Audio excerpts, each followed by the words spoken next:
তো welcome to my channel writing skill নলবে। তো মই আজি ৰাভা দিৱসৰ ভাষণ অলপ লিখি আনিছোঁ। তো আহক আমি ভিডিঅ' আৰম্ভ কৰোঁ।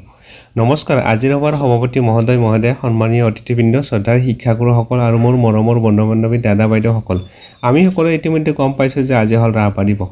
আজিৰ এই মহান দিনটোত মোক দুআষাৰ ক'বলৈ সুযোগ দিয়াৰ বাবে সকলোকে ধন্যবাদ জ্ঞাপন কৰিছোঁ।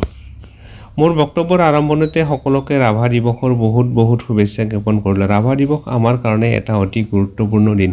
আজিৰ দিনটোত অৰ্থাৎ 20 জুন তাৰিখে আমি ৰাভা দিৱস উদযাপন কৰোঁ।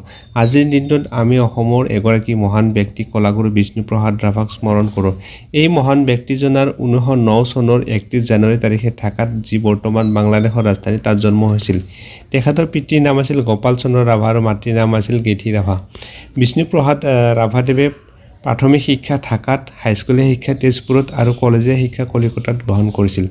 বন্ধু বান্ধৱীসকল, বিষ্ণুপ্ৰসাদ ৰাভা এগৰাকী এনেকুৱা ব্যক্তিত্বৰ অধিকাৰী আছিল যিজনে নজনা কাম একোৱেই নাছিল।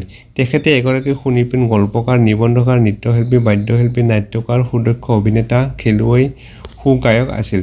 তেখেতক কলাগুৰু বুলিও জনা যায়। বিষ্ণুপ্ৰসাদ ৰাভাই স্কুলীয়া শিক্ষাৰ লগে লগে সংগীতৰ শিক্ষাও আৰম্ভ কৰিছিল। বিষ্ণুপ্ৰসাদ ৰাভা এজন নিখুঁত চিত্ৰকৰ আছিল।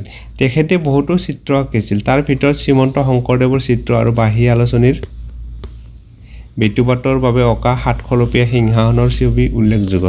1940 চনৰ কথা। কাশী হিন্দু বিশ্ববিদ্যালয়ত ৰাভাই শিৱৰ তাণ্ডৱ নৃত্য, ওজাপালি নৃত্য, কালিয়া দমন নৃত্যও পৰিৱেশন কৰে।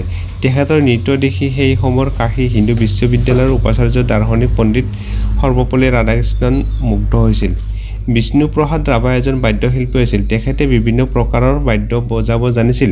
অসমৰ বিভিন্ন বাদ্যযন্ত্ৰ যেনে ঢোল, খোল, তাল, পেঁপা, টকা, কালি, টকাৰী আদি বিষয়ে বিজ্ঞানসন্মত অধ্যয়ন কৰিছিল।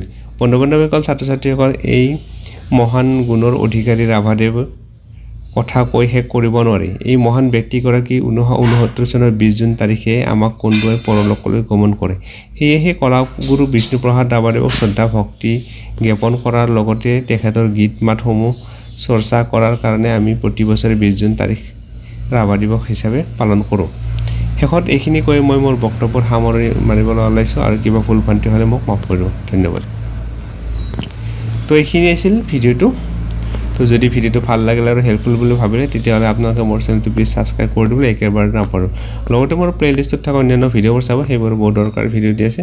তো আজি লৈছোঁ। ধন্যবাদ। জয় অসম, জয় জুবিন দা।